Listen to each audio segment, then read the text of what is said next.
vamos falar um pouquinho sobre bactérias multiresistentes. Está dentro também da segurança do paciente as bactérias, né? Porque a grande maioria delas acaba sendo levada pelas mãos dos profissionais de saúde.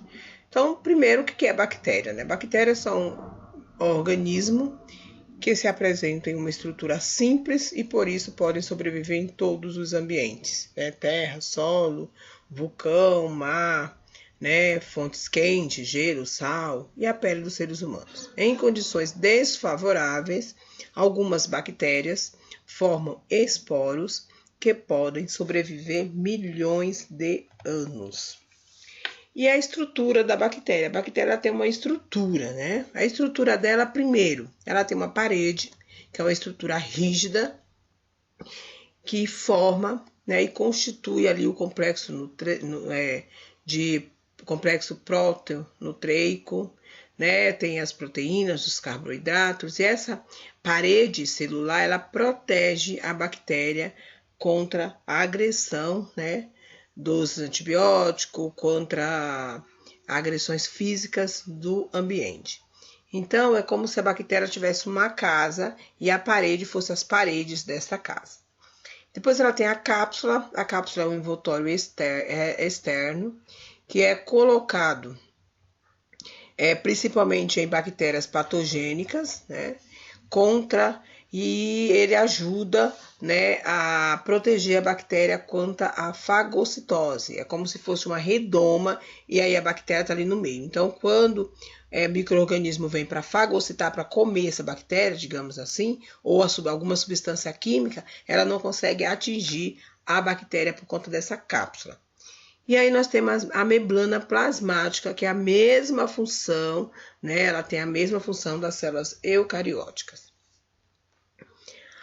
O nucleotídeo é a região onde se encontra o cromossomo, né, bacteriano, constituído por uma molécula de DNA, onde estão as informações ali da bactéria, né? Além disso, o DNA está presente no núcleo da célula bacteriana, então ali no núcleo onde está presente as informações ali da bactéria, né, chamada de plasmídios ou epissomas.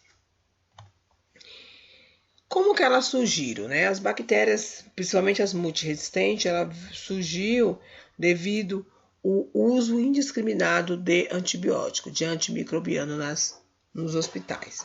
Falta de preparo de profissional de saúde, descarte incorreto, que nós comentamos na aula anterior, de medicamentos, né? E assim como agulhas em seringa em locais incorretos. A resistência se dá devido ao uso de antibiótico, que não é para aquele tipo de bactéria e usa-se por muito tempo, ou até por repetir o mesmo antibiótico, sendo que aquele antibiótico não tem ação, né, específica para aquele tipo de bactéria. E essa resistência bacteriana é um problema grave, é um problema mundial, né? Então é um problema muito sério que a gente tenta combater aí nos hospitais, principalmente nas UTIs, que são o uso indiscriminado de antibiótico, formando assim as bactérias multiresistentes. E as bactérias multiresistentes, elas são bactérias consideradas bactérias que antibióticos, né, que a gente usa nos pacientes, não conseguem combater. Ela não morre com esses antibióticos.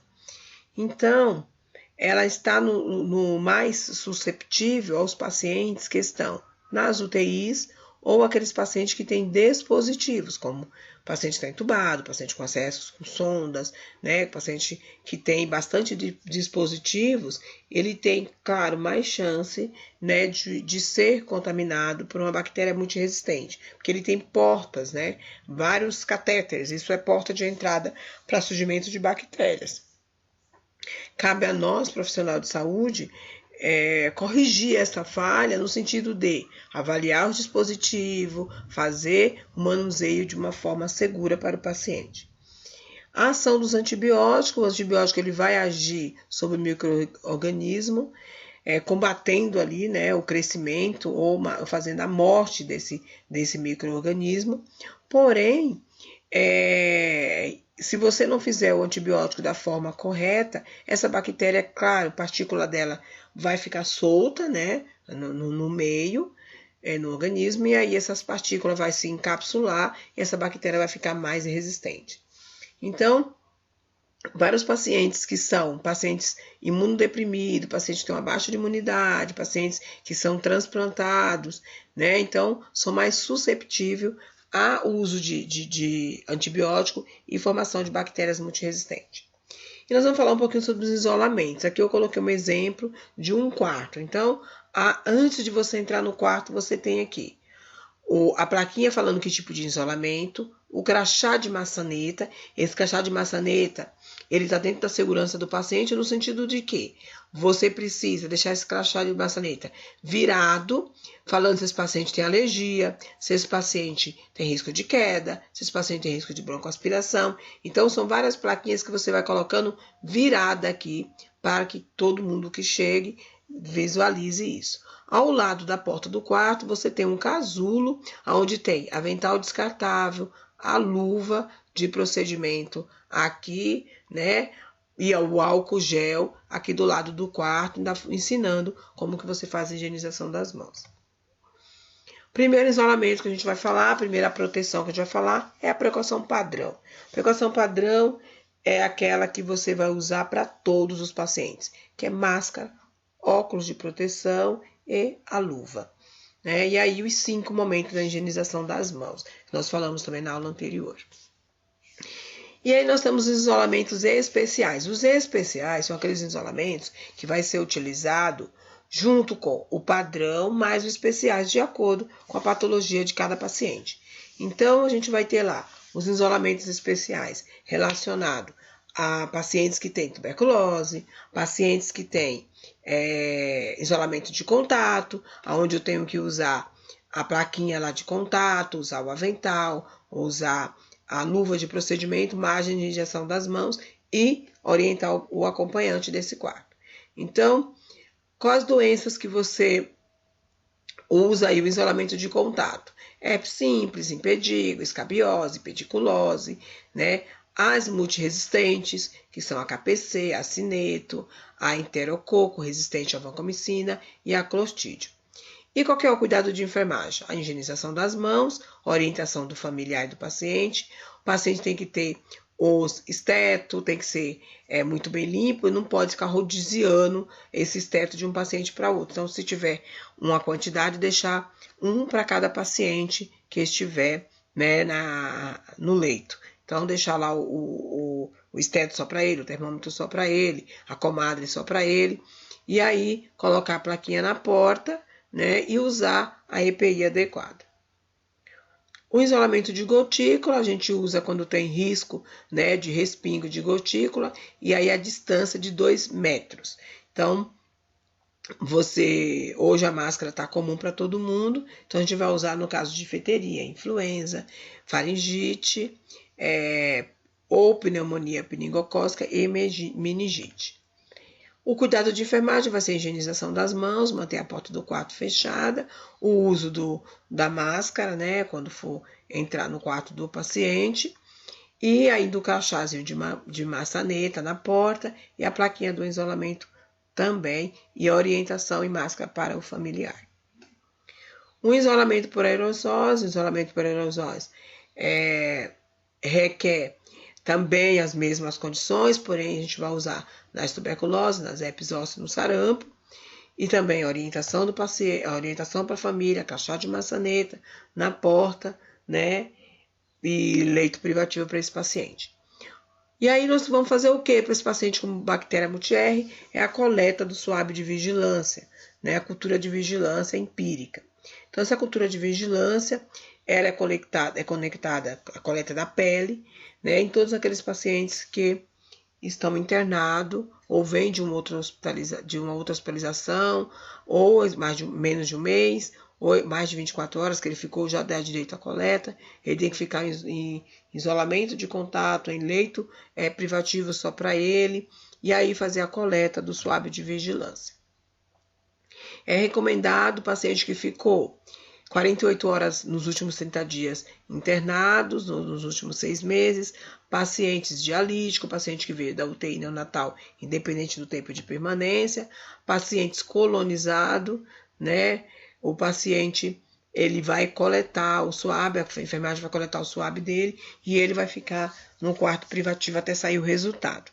Então, o suave, ele é coletado, parece um cotonete, então você vai coletar ele na região da raiz da coxa, né? Você coleta da região anal e você coleta da região axilar. Então, axilar, inguinal e anal.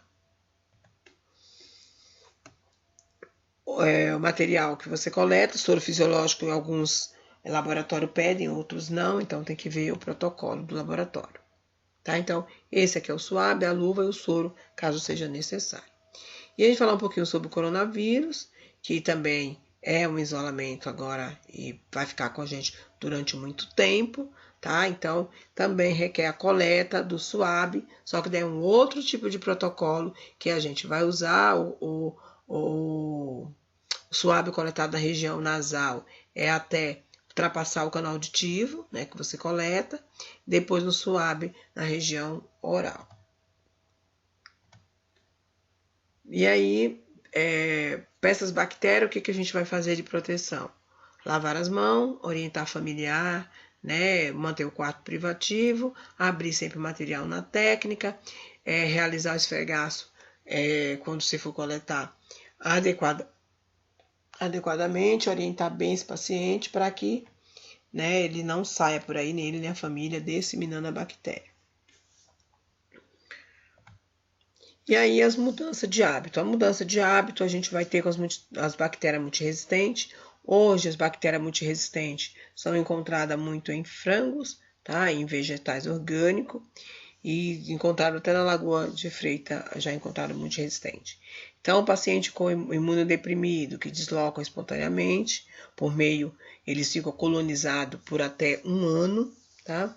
E existe algumas bactérias que só vai embora quando o paciente morre, ela morre junto com o paciente. Então, porque toda vez que esse paciente tiver qualquer prima infecção, essa bactéria ressurge, né? E esse paciente tem que coletar o suave e manter o isolamento até sair o resultado. Como que você vai descolonizar essas bactérias? Então, a descolonização, você vai fazer um banho no paciente de 5 a 7 dias. O banho tem que ser com clorexidine. Tem uma pomada de antibiótico, chama Bactoban, que você passa nas narinas do paciente de 8 a 8 horas, também de 5 a 7 dias. E aí, paciente com sondas, né, ou transplante fecal, ele usa o aminoglicosídeo para diminuir aí a contaminação. Considerar todos os pacientes que vêm transferidos de um hospital para o seu como paciente colonizado. Então, você vai manter a transferência desse paciente com roupa privativa, né, o isolamento de contato. E, além disso, higienizar bem a ambulância de onde esse paciente veio, cadeira de rodas, evitar o uso de dispositivos, principalmente dos pacientes que nós cuidamos em casa.